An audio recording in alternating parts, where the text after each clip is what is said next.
Yan. Okay. So ito mga kabunyog, ang saya-saya talaga. Ang saya-saya talaga.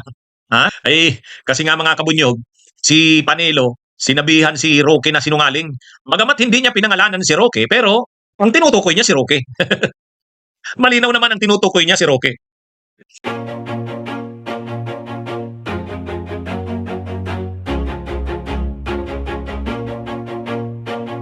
Okay. So ito mga kabunyog, pag-usapan na natin 'to.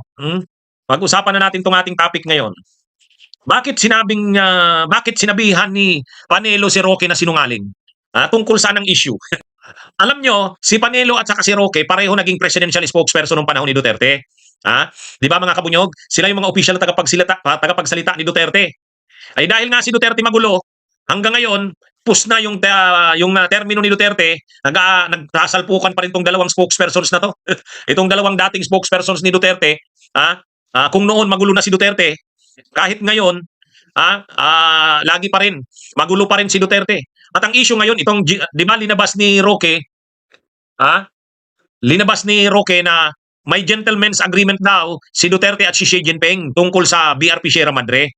At ang gentleman's agreement nila, di umano, ayon kay Roque, pumayag si Duterte na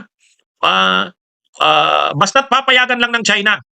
Payagan lang daw ng China ang Pilipinas na magdala ng supply, pagkain, tubig doon sa BRP Sierra Madre. At pag ginawa daw ito, ang kondisyon naman ng Pilipinas, hindi i-repair ang nasabing barko. Hindi tayo magpapadala doon ng construction materials na gagamitin sa pag-repair ng BRP Sierra Madre. Yan yan daw yung gentleman's agreement. Tapos ang China naman daw hindi gagalaw doon sa area. Ibig sabihin, walang construction na gagawin ng China. Status quo, sabi ni Roque. Ngayon, sabi ni Panelo, yan yung sabi ni Panelo, kausap ko si dating President Rodrigo Duterte and he categorically said, there was no agreement. Gentleman on a gentleman. Talagang, di anong ibig sabihin yan? Ang pinapalabas niya ni Panelo, sinungaling si Roque. Ganyan talagang pagkakasabi niya. Ito, ayan, tingnan nyo sa kanan. Kung sino mang nagkakalat na may gentleman's agreement, iyan po ay nagsisinungaling. Sige, sige, mag-anuhan na kayo. Magsaksakan na kayo, magtira na kayo. Sabi ni Chupaing, traidor versus traidor. Ang traidor galit sa kapwa traidor. Kita nyo mga kabunyog? Ito, sige, panuorin natin ang balita. Magkaiba ng sinasabi ang dalawang dating presidential spokesperson ni dating Pangulong Rodrigo Duterte sa umano'y gentleman's agreement ng Pilipinas at China kaugnay sa issue ng West Philippine Sea. Sino ba sa kanila ang nagsasabi ng totoo? Nasa frontline ng balitang yan si Camille Samonte. Nagtatablahan na naman ang dalawang dating presidential spokesperson ni dating Pangulong Rodrigo Duterte. Kaugnay yan ng umano'y gentleman's agreement kung saan nakasaad na bawal daw magdala ng construction materials sa BRP Sierra Madre. Sabi ni Atty. Harry Roque, kasunduan yan ni ex-President Duterte at Chinese President Xi Jinping. Pero tinablayan ni Atty. Salvador Panelo. Sabi niya sa isang panayam, nagsisinungaling ang sinumang nagsasabing merong gentleman's agreement. Kausap ko si dating Presidente Duterte and he categorically said there was no agreement, gentleman or ungentleman. Wala pang bagong tugon. Ayan mga kabunyog, malinaw sasabihin na naman niya sasabihin naman niya ng mga DDS, ikaw talaga, Enzo Recto, mahilig kang mang-intriga, hindi po ako nangi-intriga. Panging-intriga ba yan? Narinig niyo yung sinabi mismo ni Panelo? Sinungaling daw si Roque? Actually, magulo na at malugulo talaga. Ito talagang mga kampon ni Duterte, magulo talaga ito sa bansa natin. Actually, ano ito Kaya lang, sa tingin ko, bakit ganyan ang nagiging statement ngayon ni Panelo? Kasi nga, yung statement ni Duterte ni Roque, daldal ng daldal, in-expose niya yon. Sabihin pa natin wala siyang masamang intention doon na siraan si Duterte. Ano ngayon ang lumalabas? Ay di ba lumalakas ang panawagan na ipatawag si Duterte doon sa Senado, sa Kamara. Kasi kailangang mailinaw, ano ba talaga yung agreement na pinasukan niya sa China? Totoo ba na may gentleman's agreement siya? O di ngayon, nalalagay sa alanganin si Duterte kasi ipapatawag siya sa Kamara at sa Senado. Kaya parang si Panelo ngayon, nire-rescue si Duterte.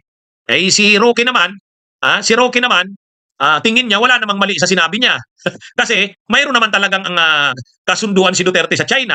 Kaya lang, ayaw kasi ni Panelo na ipatawag ng Kamara at ng Senado si Duterte. Ay kaya lang kung mayroon nga talagang kung aaminin ni Duterte na mayroong ganong agreement, eh di tatanungin siya tungkol sa detalye nun. Saka bakit niya pinasok yung agreement na yun. Kaya napipiritan ngayong mag-damage control. Dinideny na lang ni Panelo. Oh, ngayon, itong si Roque ngayon, anong masasabi niya? Ha? Yan yung ano eh. Si Roque kasi, parang sa tingin niya, safe naman yung statement niya. Totoo naman, mayroon naman talagang agreement si Duterte sa China. Yan yung ano. Kaya lang, anong lumalabas ngayon? Di ba tumitibay yung panawagan na papagpanagutin, papagpaliwanagin sa Kamara at sa Senado o sa Kongreso itong si Duterte kaugnay diyan sa gentleman's agreement umano na yan. Kasi nagiging controversial na.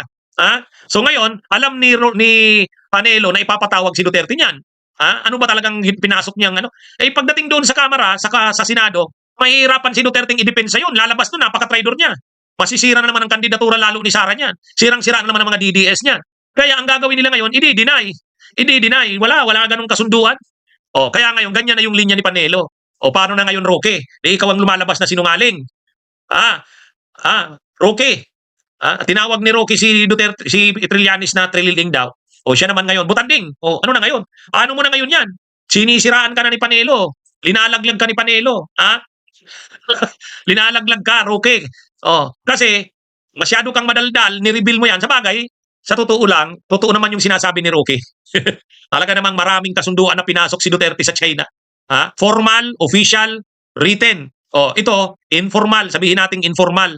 Verbal o oral. Pero, malinaw dito, katraidoran ito sa Pilipinas. Ay, siyempre, kailangang ipatawag siya ng Kamara at ng Senado tungkol dyan. Ay, ayaw naman ni Panelo. Kasi lalabas doon, traidor talaga sa bansa si Duterte. Harap-harapan, lalabas yun sa pagdinig ng Kamara at ng Senado. So ano na ngayon ang gagawin nila? Di mag-damage control. Ito kasing si Butanding, madaldal ng madaldal. Ayan, napapahamak ang si Duterte. Obligado tuloy ngayong magdepensa. Kaya ang ginagawa na lang yan na lang ngayon, nila Panelo, ano na lang, i-deny na lang. Hindi totoo yan. Kaya lang, ang tindi ng sinabi ni Panelo doon sa ano?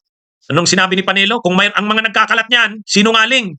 Ang sinumang nagsasabing merong gentleman's agreement. Kausap ko si dating Presidente Duterte, and he categorically said there was no agreement, gentleman or ungentleman.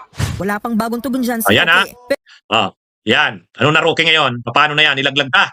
Nilaglag ka ng amo mo at ng abogado ng amo mo. Ay, sus mga kabunyog. Yan ang problema ng mga traidor.